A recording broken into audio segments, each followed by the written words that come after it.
Your sensibilities and how you approach a scene, that is, I think, a lot to do with my style, as it were. If you're fortunate enough in this business, you're able to fuse yourself in these scores and be yourself. Hi, I'm John Ottman. I'm a film composer. I often get roped into being a producer and a film editor, and sometimes all three at the same time.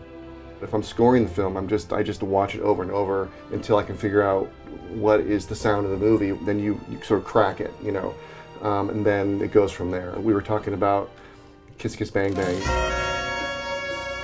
There was no temp on that film or anything, so I just would watch it over and over, and I just started fiddling around on like electric keyboard sounds, and I realized, what if I make this like a retro 60s score, and that gave it sort of this funky vibe, even though it was not a period piece. It helped make the film feel special because that was the sound of the movie that I sort of discovered, which made a film like The Nice Guys actually more difficult, because The Nice Guys is a period piece, and you really fall into the trap of cliche and parody super easy. So that was a hard score to ride that line where you're having fun with the period but not making fun of the film.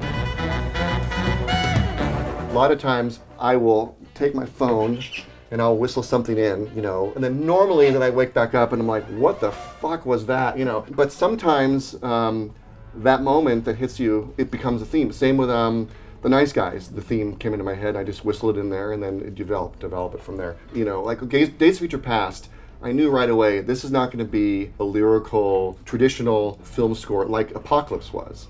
Apocalypse was like full classic film score. I had this choir, that choir patch I was going, that was like blah, blah, blah, blah, blah, blah, blah, blah, blah, blah, blah. And I knew it was going to be like these fast lyrics. Knowing full later it was going to be very succinct Egyptian syllabic stuff. You know, together, this is still the mock-up, of course. It sounded like this.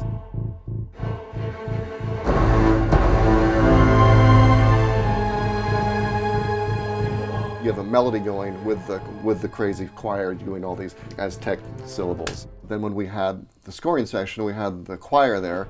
Immediately, people are like, oh, I get it.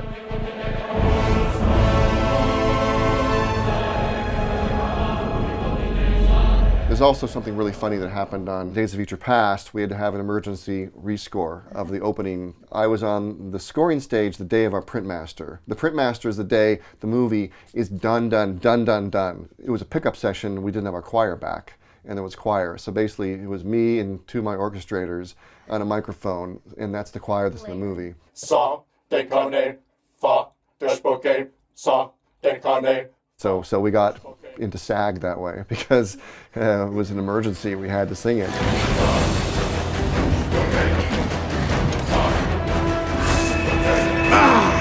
To me, it's always important to bring the people to the studio. So it's on your turf. You want to be there to control the experience for them. Yes, they're there for a music playback, so the object is to hear what you've written. But in about 10 seconds, they're forgetting the music you're playing. They're watching their film. So you want to present it how it's going to be in the movie. It's really a valuable thing to learn how to mix dialogue and effects with the music and be objective. Don't be the composer who wants to hear the music loud all the time. Like Brian Singer, he comes in, he goes, all I'm interested to hear is to feel the tone and how it's affecting me.